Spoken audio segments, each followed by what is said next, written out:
Surah Al-Fatihah memiliki keistimewaan-keistimewaan yang tidak biasa, karena kemudian surah ini diliputi dengan nama-nama dan sifat-sifat yang juga sangat istimewa, yang memiliki nilai-nilai diantaranya. Satu, memberikan petunjuk kepada kita pembacanya agar meneladani setiap keistimewaan yang melekat pada surah dimaksud, atau juga mengerjakan perbuatan-perbuatan mulia sehingga menghasilkan sifat-sifat yang melekat pada diri kita, sehingga dikenal dengan itu sampai kita wafat menghadap Allah Subhanahu wa taala. Yang kedua, seluruh kemuliaan yang melekat pada sifat ini juga menunjukkan fungsi surah itu dalam aktualisasi kehidupan, bukan sekedar menjadi bacaan. Kalau kita sebutkan misalnya surah Al-Fatihah ini adalah Asy-Syafi, sang penyembuh dengan izin Allah Subhanahu wa taala. Maka bacalah surah itu ketika kemudian kita dihadapkan pada penyakit tertentu, apapun penyakitnya. Karena itu nanti di pertemuan sebelumnya bahkan telah kita kisahkan bagaimana seorang dari kepala suku, ketua kabilah tersengat kalajengking itu sampai dengan sekarat, racunnya sudah menyebar, medis kemudian sudah angkat tangan, tabib sudah kemudian tidak mampu berkata menyembuhkan. Maka seorang sahabat dengan izin Allah Subhanahu wa taala membacakan Al-Fatihah ini, lantas kemudian dengan izin Allah diberikan kesembuhan. Karena dia paham fungsinya, Asy-Syafi, bacakan sembuh. Ya kan? Kemudian ada fungsi-fungsi yang lain misalnya. Ya, Ummul Kitab, Asasul Quran, ada Al-Kafi, Ar-Ruqyah, Ruqyah untuk mengangkat hal-hal negatif yang ada pada diri seseorang. Ya, tidak terkait dengan jin saja, tidak, sifat-sifat buruk tuh. Ruqyah dengan diri sendiri.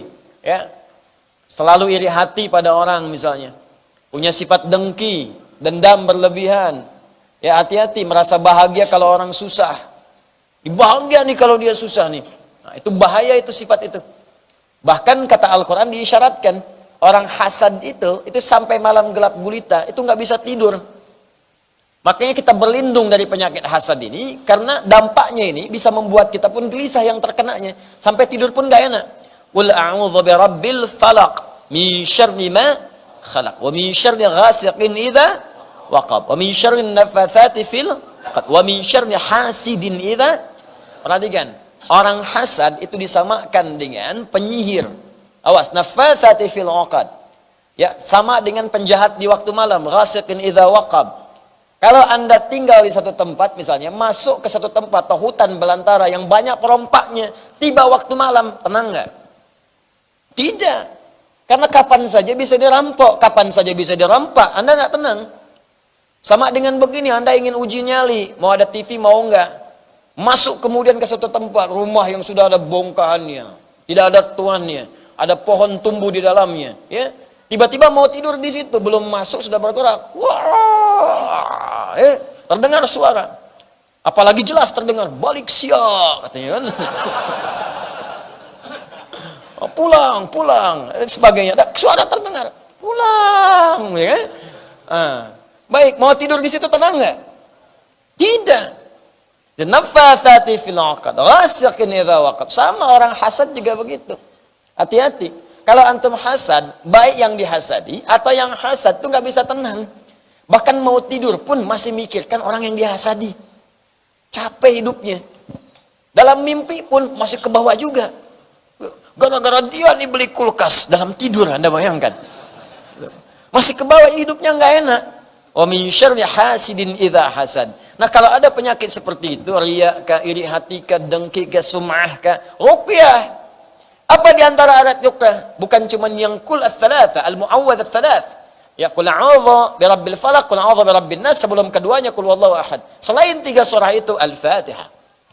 Karena itu Al-Fatihah disebut dengan surah Ar-Ruqyah. Ruqyah pertama Al-Fatihah, sebelum yang lain. Maka praktekkan. Ini bukan sekedar dibaca kemudian dalam sholat, betul dibaca jadi rukun. Kenapa Allah tempatkan rukun itu? Supaya membiasakan diri kita.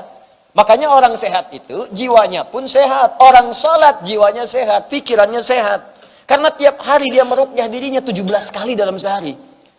Makanya kalau ada orang sholat, masih iri hati, masih dengki, masih dendam, masih hasad, pasti ada yang salah dengan sholatnya. 17 kali, ini ada gelas nih kotor, dibersihkan 17 kali, masih kotor juga. Bagaimana cara membersihkannya? Mungkin dia mengelap pakai lap yang sudah ada olinya, jadi kotor juga. Sama juga sholatnya tidak benar. Jadi kalau orang 17 kali ruqyah dengan Al-Fatihah, kan Al-Fatihah kan sehari 17 kali bagi seorang muslim. Baligh, berakal. 17 kali. Anda mesti baca 17 kali. Jadi kalau 17 kali itu Anda bacakan, masih sakit juga, ada yang salah di situ. Ruqyah. Itu rahasianya kenapa jadi rukun.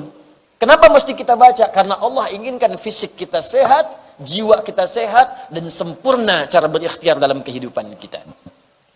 Jadi kalau sholat itu benar, semuanya itu maksimal.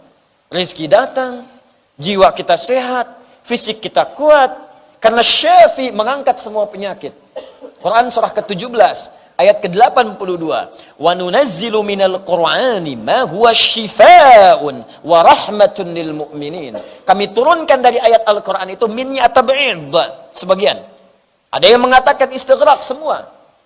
Semua ayat Al-Qur'an, tapi ada yang berpendapat sebagian ayat Quran bahkan surahnya ada yang menjadi syifa, penyembuh dari semua penyakit. Apa diantaranya? Langsung disebut oleh para ulama, Al-Fatihah. Al-Fatihah. Jadi kalau orang sholatnya benar, sehat dia. Penyakit diangkat. Bahkan Masya Allah, ada sesuatu yang sulit pun berdoa bisa dikabulkan. Quran surah ketiga Al-Imran, ayat ke-38-39.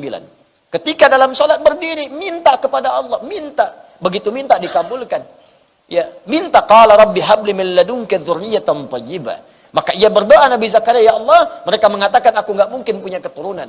Engkau tak punya batas, anugerahkan kepadaku ya Allah apa yang tidak ada batas pada dirimu. Engkau pasti mendengar doaku.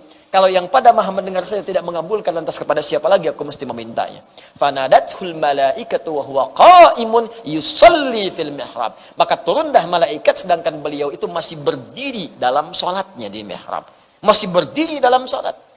Kita salat, saat salat ditunggu oleh Allah dalam bacaan Al-Fatihah. Mau minta apa? Minta apa? Wa idza qala al-'abdu iyyaka na'budu wa iyyaka nasta'in, ketika hamba berkata iyyaka na'budu ya Allah, sekarang kami salat menyembahmu dan sekarang kami punya permohonan. Kata Allah, hadza baini wa baina 'abdi wa li 'abdi ma sa'al. Ini perjanjian antara aku dengan hambaku. Sekarang apapun yang hambaku minta, aku akan kabulkan kalau itu ia butuhkan. Al-Fatihah. Nah, jadi aktualisasi itu penting kita kemudian hadirkan dalam kehidupan. Jangan sekedar jadi bacaan. Kalau cuma baca, anak kecil pun baca. Anak kecil banyak baca di sini bisa. Jangankan anak kecil, beo yang belum balik dan belum taklif dan nggak ada taklif bagi beo, ajarin Fatihah, baca dia. Bismillahirrahmanirrahim. Alhamdulillahirabbil alamin. Beo. Jadi kalau cuma ada orang baca, nggak pernah diaktualisasikan maknanya, beo. Ya nggak ada bedanya. Apa bedanya? Maka kita kembalikan dalam kehidupan kita. Semua fungsi ini, jangan cuma jadikan catatan. Catat, tulis, bikin status. Al-Fatihah itu asyifa. Tapi status selanjutnya, tapi kenapa ya pada diriku tidak berfungsi? Wah, tidak seperti yang aku kira. Berarti gagal. Dia nulis asyifa, tapi dirinya sendiri nggak merasakan syifa itu. Ya. Di teman-teman sekalian, ini keluarkan. Nah, sekarang persoalannya bagaimana kita mencerna semua ayat itu sehingga kalau kita baca kan betul-betul jadi syifa. Kan orang dulu sekali baca sembuh, orang sekarang 1000 kali nggak sembuh-sembuh, malah makin sekarat gitu kan. Apa yang salah? Orang dulu di ruqyah Al-Fatihah selesai, orang sekarang bacaan Al-Fatihah jinnya senang. Saya pernah dapat kisah nyata ini, langsung orangnya bilang ya, bahkan luar biasa ini. Ustaz, ada pegawai saya di toko pakaian kesurupan. Ya. Tapi ini menarik. Kesurupannya baca Al-Quran. Ternyata dilihat-lihat, ini pegawainya ini memang dulunya jarang sholat, jarang macam-macam. Ketemunya jin soleh. Masuk. Baca gitu. Itu ngelukainya susah karena dibacain Fatihah malah senang jinnya. Anda bayangkan? Tapi pelan-pelan hilang dia. Begitu hilang, waduh kamu beruntung deh di sini nih, ketemu jin muslim. Ya, langsung diingatkan dan sebagainya. Jin aja ngajak kamu sholat, masa kamu yang manusia tidak? Coba kita cerna dengan baik teman-teman sekalian ya.